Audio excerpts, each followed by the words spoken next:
બાળકો મોટા થાય એટલે તેમના હાયર સ્ટડી અને લગ્નના ખર્ચની ચિંતા દરેક મા બાપને સતાવે છે અને આવી સ્થિતિમાં મધ્યમ વર્ગના વ્યક્તિ માટે તે ખૂબ જ મહત્વપૂર્ણ છે કે બાળપણથી જ બાળકોના ભવિષ્ય માટે તૈયારી કરવાનું શરૂ કરે. ચાલો આજે અમે આપને એવા રોકાણ અને યોજનાઓ વિશે જણાવીશું કે જેમાં રોકાણ કરવાથી ફાયદો થાય. સુકન્યા સમૃદ્ધિ યોજના આ સ્કીમ એવા માતા પિતા માટે છે જેમને દીકરી છે તે દીકરીઓ માટે શુભ માનવામાં આવે છે અને આ સ્કીમ દ્વારા તમે 21 વર્ષમાં 81 લાખ રૂપિયા ટેક્સ ફ્રી મેળવી શકો છો. આ યોજના હેઠળ રોકાણકાર દર વર્ષે 1.5 લાખ રૂપિયાનું રોકાણ પણ કરી શકે છે. આપણે જણાવી દઈએ કે તમને ઇન્કમ ટેક્સની કલમ 80C હેઠળ 1.5 લાખ રૂપિયા પર ટેક્સ ડિડક્શન પણ મળે છે. એટલે કે જો તમે જૂની ટેક્સ સિસ્ટમ પસંદ કરી છે તો 1.5 લાખ રૂપિયાના રોકાણ કરેલી રકમ તમારી આવકમાંથી બાદ કરવામાં આવશે, જેના પર તમારે ટેક્સ ચૂકવવો નહીં પડે. પીપીએફ કોઈ પણ વ્યક્તિ આ યોજનાનો લાભ લઈ શકે છે. એટલે કે જો તમારો પુત્ર હોય કે પછી પુત્રી, આ સ્કીમ જૂની માનવામાં આવે છે, પરંતુ પીપીએફમાં તમને 7.1% ટેક્સ ફ્રી રિટર્ન મળે છે. પીપીએફ ખાતું ખોલ્યાના 5 વર્ષ પછી તમે તેમાંથી કેટલાક પૈસા ઉપાડી શકો છો અને આ સ્કીમમાં પણ તમને એફડી કરતાં વધુ અથવા તો તેની સમકક્ષ વ્યાજ મળે છે.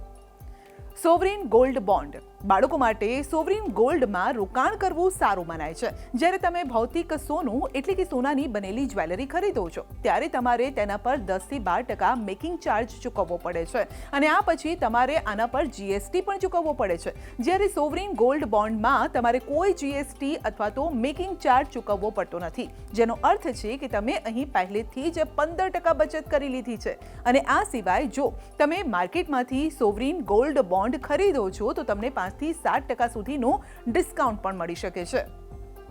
મ્યુચ્યુઅલ ફંડ તમારે તમારા બાળકો માટે એવા મ્યુચ્યુઅલ ફંડમાં રોકાણ પણ કરવું જોઈએ કે જે શેર બજાર કરતાં ઓછા જોખમી ગણાતા હોય. મ્યુચ્યુઅલ ફંડમાં પણ તમારે દરેક જગ્યાએ રોકાણ ન કરવું જોઈએ, પરંતુ લાર્જ કેપ ઇન્ડેક્સ ફંડ અને ફ્લેક્સી કેપ ઇન્ડેક્સ ફંડમાં રોકાણ કરવાની સલાહ માર્કેટ એક્સપર્ટ આપે છે.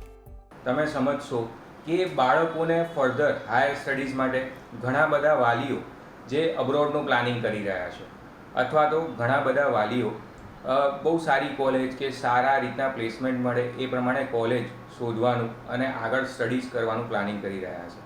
તો એનો ખર્ચો તમે જો ગણવા જાઓ તો અબ્રોડ સ્ટડીઝ હાલની તારીખમાં 40 થી 50 લાખ રૂપિયા તમે ઓન એન એવરેજ મૂકી શકો અને આગામી 15 વર્ષ પછી આ જે કોસ્ટ છે એ 80 લાખ રૂપિયા સુધી પહોંચશે.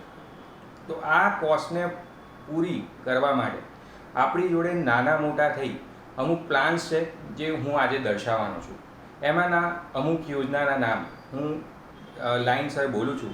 એમાંની પહેલી યોજના છે કે સુકન્યા સમૃદ્ધિ યોજના.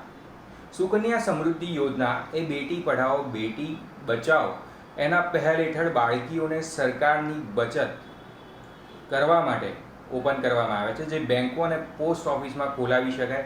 બાળકીઓ જ્યારે 18 વર્ષની થાય ત્યારે આ ફંડિંગ ઉપાડી શકાય તેવી યોજના છે. સેકન્ડ યોજના છે mutual fund. Mutual fund SIP એટલે સિસ્ટમેટિક ઇન્વેસ્ટમેન્ટ પ્લાન.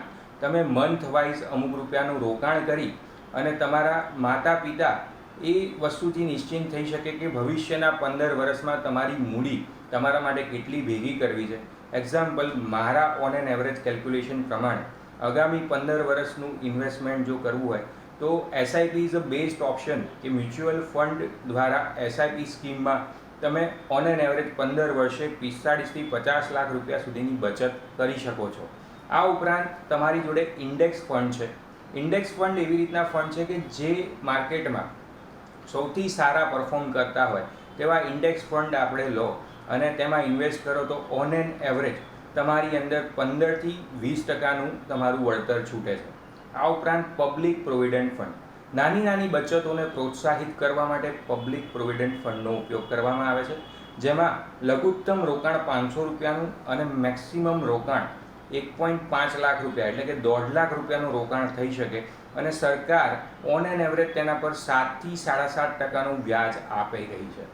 આ સિવાય તમે જેમ જાણો છો એમ કે ફિક્સ ડિપોઝિટ અને recurring deposit is also a investment option. કે ફિક્સ ડિપોઝિટમાં તમે લાંબા ગાળા માટે ફિક્સ ડિપોઝિટનું રોકાણ કરી શકો છો અને રિકરિંગ ડિપોઝિટમાં કોઈ ચોક્કસ રકમ તમારા અકાઉન્ટમાંથી ડેબિટ થઈ જાય અને તમે સિસ્ટમેટિકલી રિકરિંગ ડિપોઝિટ સ્કીમ પણ ઓપન કરી શકો છો.